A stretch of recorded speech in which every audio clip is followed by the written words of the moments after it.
दादू मां के अपडेट ॾींदा हलूं त भिटाई फनकार इतिहा दादू पारां लाला फेरोज़ कुंबर ज़ाहिद सिद्दीकी जी अॻवानी में सिंध जे नाले वारे हिदायतकार सैयद मुनवर अली शाह जी पहिरीं वरसी सैयद हाकिम अली शाह बुखारी हाल दादू में मल्हाई वई, जंहिंमें सिंध जे कुंड कुर्छ मां अदाकारनि वॾे अंग में शिरकत कई। प्रोग्राम में सैयद मुनवर अली शाह जी कयल फ़नी ख़िदमतुनि ते खेसि यादि करे गुलनि लफ़्ज़नि लुड़कनि जी भेटा ॾिनी वई। तक़रीब में नाले वारनि अदाकारनि अब्दुल मनान अब्बासी, अशरफ अतार, सुधीर मीराली, एस इम्तियाज़ सूमरो, सतार लाड़, लाला रफ़ीक ज़ंवर, सैयद वली मोहम्मद शाह ऐं ॿियनि पंहिंजे खिताब में चयो त सैयद मुनवर अली शाह जो विछोड़ो सिंधी मीडिया जो वॾो खाल आहे। मुनवर अली शाह अदाकारनि लाइ हिकु ईदी हुयो जेको हर ॾुखे वक़्त में संदन जो मददगार साबित थींदो हो।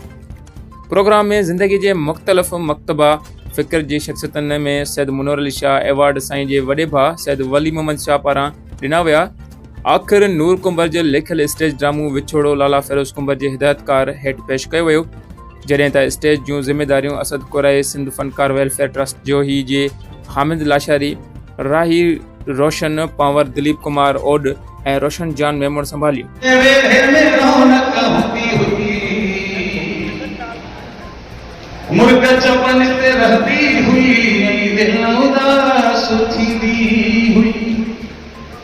मुझो खुशियों खत्म थी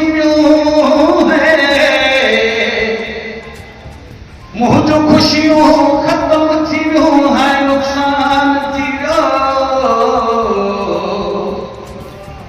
तू छा विछड़ी वई पिरी मुझो वेढ़ो वीरान थी विछड़ी वई पिरी मुझो वेढ़ो वीरान थी तोखां मुझो वेढ़ो वीरान थी वियो तोखां मूंखे कहिड़ी ख़बर कॾहिं दिल पर मूंसां कसम तूं